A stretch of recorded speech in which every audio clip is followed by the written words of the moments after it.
This is Daily Blast Live. We're talking about what you're talking about. Real, honest, entertaining, live. DBL starts right now.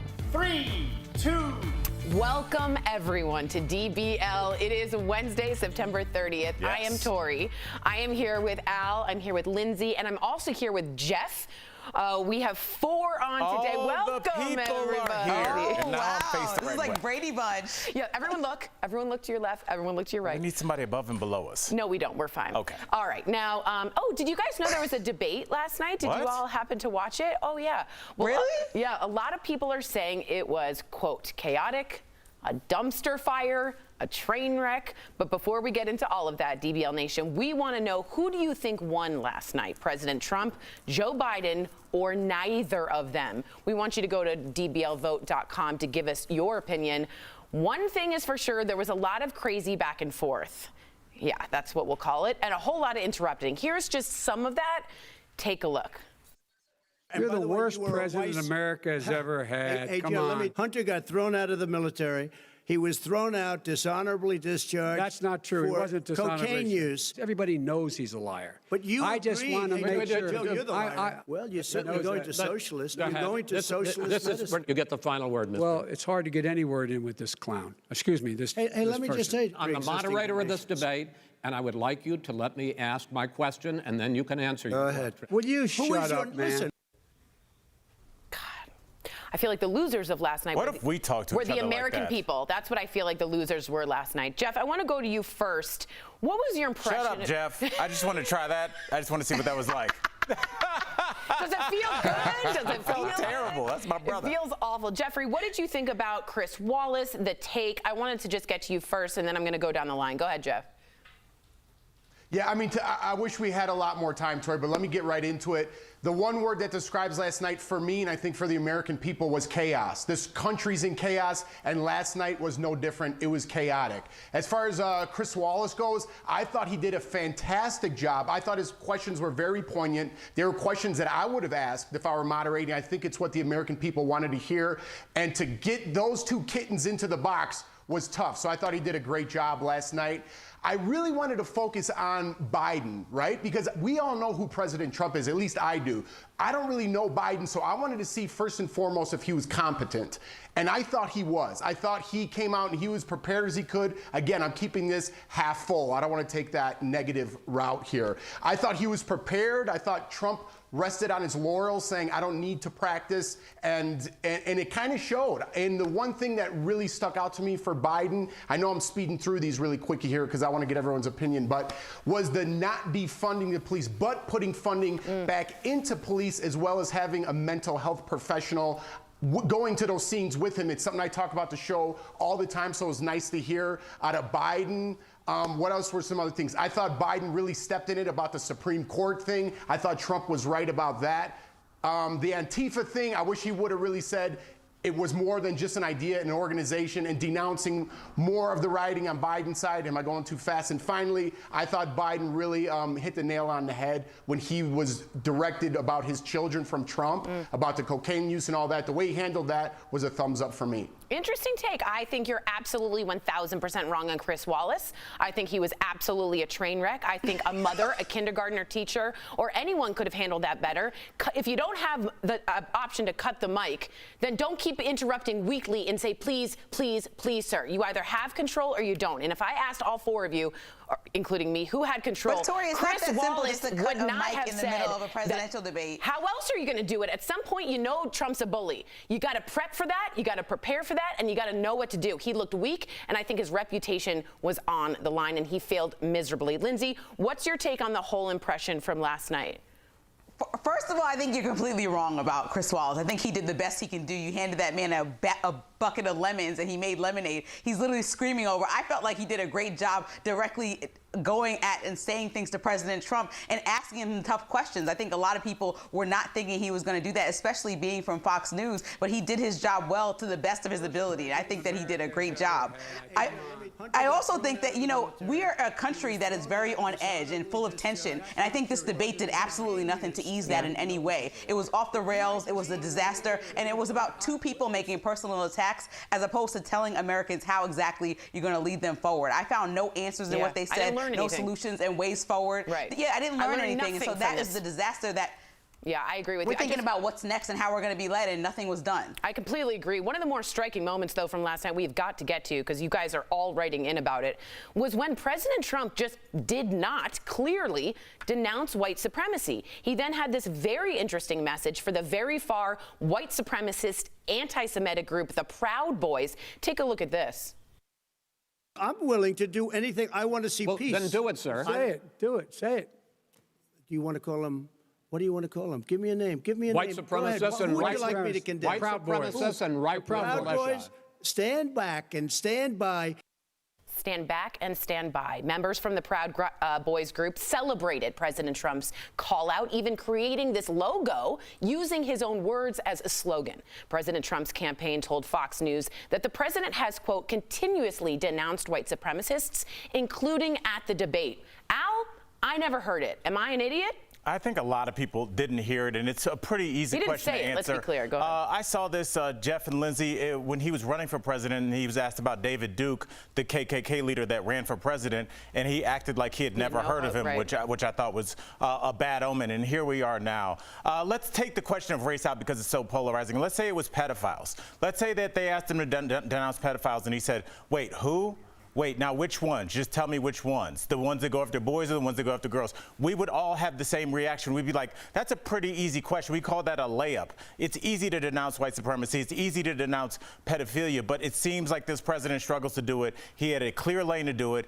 People will play with nuance about what stand back means and what stand up means. Stand by. Stand by. But we all know that's an easy question, and I think he completely missed the ball. Or maybe he was sending another dog whistle. A lot of people are saying, was that a coded message? We'd love to hear your take. It's not coded. It's on apparel now. Yeah, it's true. It's on apparel. Yes, it's on clothing logo. now. Send a logo message. I want to read you guys some of the comments coming in because we're getting a lot of them.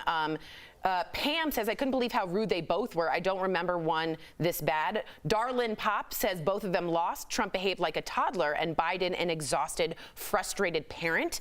G1 says Joe Biden refused to acknowledge left-wing violence and terrorism. Tim says Trump won the debate for one reason. The conversation is almost entirely about what he did or did not say. And finally, Pandemic wrote, the makers of Xanax won.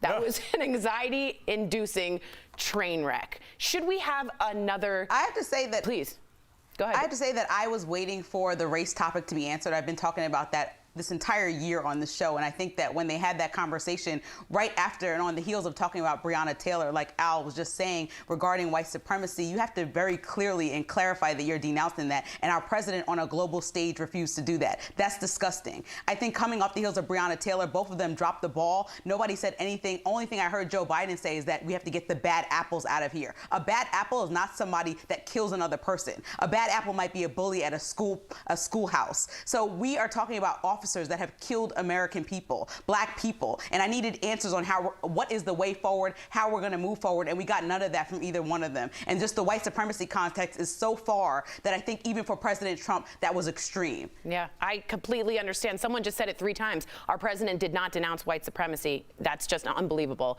Jeff, I want to go to you on this. After last night's debate, a lot of people, including me, after 5 glasses of wine, are wondering if there will even be another debate. The Biden campaign said the vice president was committed to participating in the final 2 debates before the election. Steve Scully from C-SPAN will moderate the next debate, and on October 15th, and Kristen Welker from NBC News will moderate the final debate on October 22nd. Should there be any more? Do we need this again, Jeff? Yes, absolutely. We need it again. They owe it to the American people because this was chaos. Like I said in the beginning, this was chaos, and we didn't really get answers. Lindsay didn't hear what she wanted to hear. On the flip side of that, I thought Trump really failed, just to agree with you guys, when he did not denounce that. I thought Biden failed when he didn't denounce Antifa and said it wasn't even an organization, or denounce the rioting as much as I wanted to hear. So I think both of them, no matter what side you're on, owe some answers to the American people. I agree. I just don't know if I can sit by it, but with all of your love, maybe I can. Let's go to the megaphone. Donald Trump won. 23% of you think 22% of you think he did. 70% of you think Joe Biden won, and 8% of you think neither of them won. I think How many people think the American people won? No, we all lost. We know that. You're absolutely right. And the major takeaway, guys, 3 things: vote, vote, vote. Coming up on DBL, the late night host had a field day with the first presidential debate. We've got the funniest clips to get you laughing again. We'll be right back.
Welcome back to DBL. Who feels like laughing? I do. Okay. What's that? I know. Late night hosts tried to provide some post-debate levity.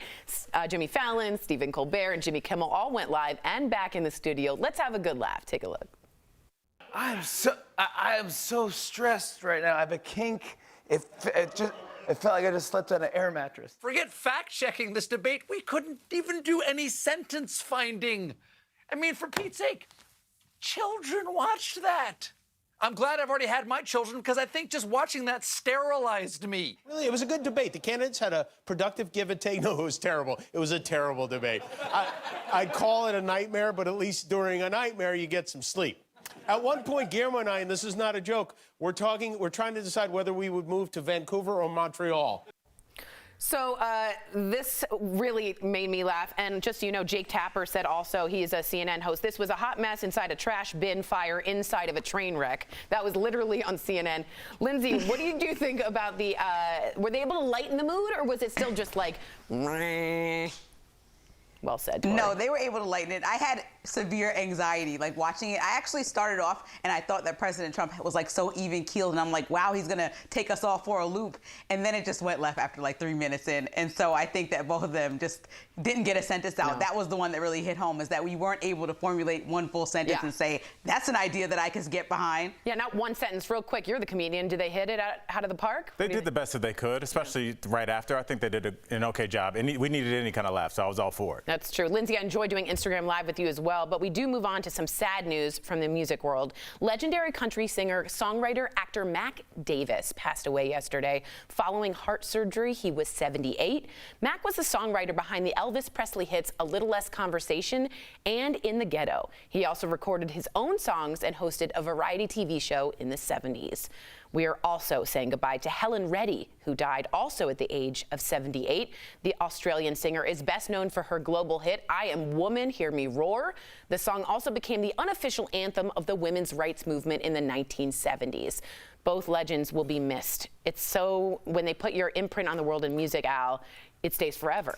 You know, Tori and Linz, as I look at this and we remember their lives, like, this is how you want to be remembered, for giving the world something that they'll never forget, that'll be here long after you're gone. So let's remember that when we're going back and forth on social media, and remember their bigger things. Absolutely. As we go to break, actually, Linz, Al, let's leave you with Helen Reddy's hit, I Am Woman. We'll be right back. Let's do it.